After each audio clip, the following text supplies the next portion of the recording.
चंदा रे चंदा पूनम के चंदा, तोर रूप चमके गगन मन संझा।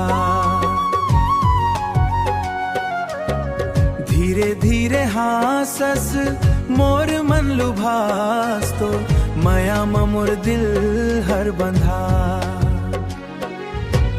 रात के अंजोरिया तोर नाव गुनगुनावा, सपना के डोरी मन तोला रोज बुलावा। तोर ही के जादू मोला करे दीवाना, तोर संग जिए बर मोर मन मचले ना।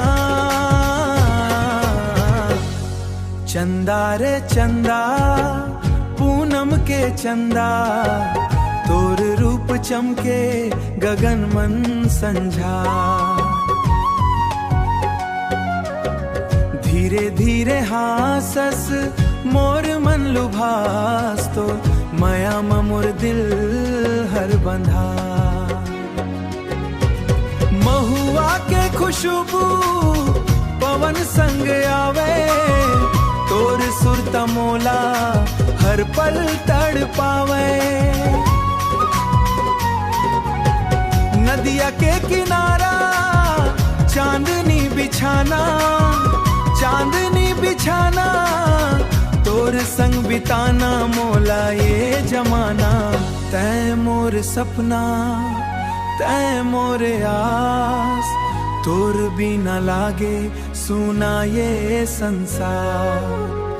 जन्म जन्म तक निभाऊं मैं संग, तोर माया मांगू जय मोर हर रात। चंदा रे चंदा पूनम के चंदा, तोर रूप चमके गगन मन संझा।